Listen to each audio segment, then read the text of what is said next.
There are national studies that indicate that as many as 90% of former plaintiffs have lost their assets within 5 years. Many plaintiffs have little or no experience in managing money. They've never done it. Plaintiffs that have not had $10,000 in the bank, and suddenly they're being faced with 5, 6, 7, even 8 figures. We've done some 8-figure cases where they're going to have a huge sum of money. They're going to be instantly wealthy without any idea of how to manage that money. I think all of us, from a holistic approach, are looking for asset preservation. We have a person who's won a suit, and that money is supposed to last, in many cases, a lifetime. How can we help the person achieve that goal? In July of 2009, Sheryl suffered extensive injuries in a small plane crash while vacationing in New Mexico. She spent 4 months in a coma, undergoing multiple surgeries, extensive skin grafts, and dental implants. When I woke up, I had no hair, no legs, and no front teeth. I lost both legs. I have locked shoulders. I had locked elbows. I'm burned up into my breast area, up to here, from here down. It's all burnt. It was Sheryl's mother who made the painful decision to amputate her legs to save her life. Sheryl had 2 young sons to live for. A 7-figure settlement was reached after just a few depositions. Now, 6 years later, Sheryl actively struggles with wants versus needs. I never had money. I lived check to check. Now I have this money.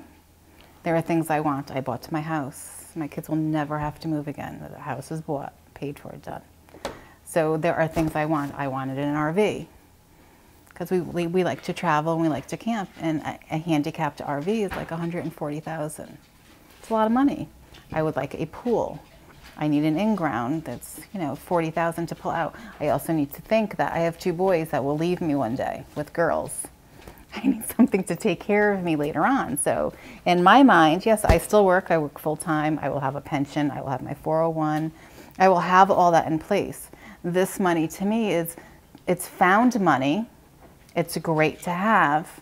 I don't want to spend it because I know later on, if I wasn't as bad as I am, I probably would do a lot more and spend more money and say, I'm not as bad. But I'm going to need the help. I'm going to need aids. I'm going to need something. I need to make sure that I have that money there. But there is a lot I would love to do with it right now. There's a lot that goes on at that moment. Oftentimes the person's in tremendous debt. They may have borrowed against their home just to pay things while this was all pending. And so they have a lot of bills up front. If they're working with me in a trust relationship and I'm the trustee, then I'm going to make sure that we have a budget. And that budget is going to take into consideration their needs over their lifetime if the settlement justifies that. Without any guidance, many of these people are pressured by family members, friends, spendthrift relatives of all types, that in many cases they're in debt.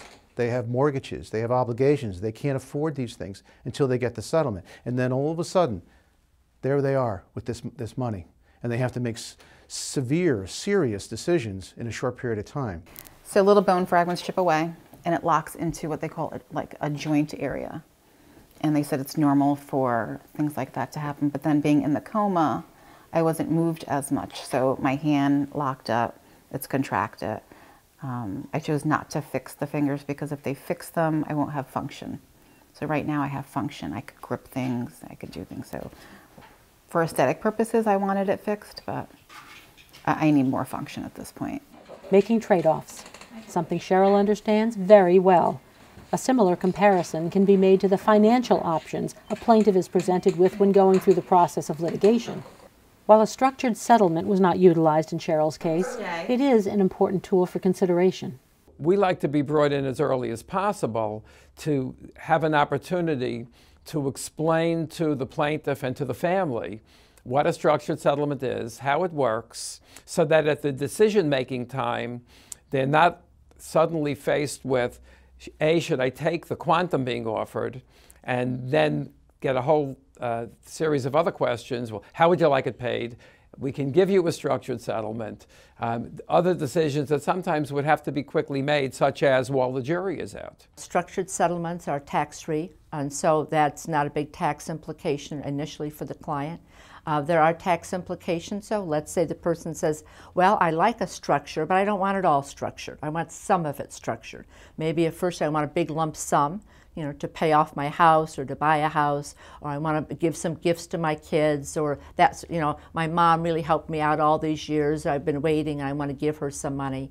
Well, now we have gift and tax implications, gift and estate tax implications, which are quite different from a structured settlement and whether you're going to pay income tax. There's no shortage of the kinds of taxes one could pay.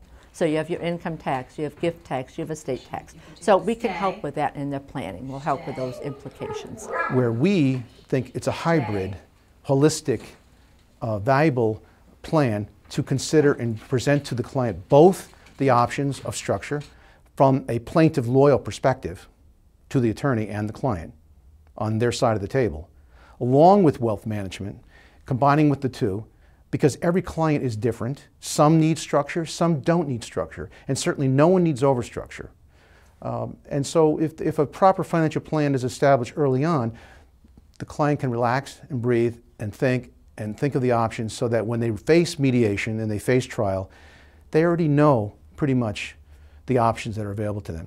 Maybe in the future, Sheryl will have to choose between her want for a handicapped accessible RV and an in-ground pool in the backyard.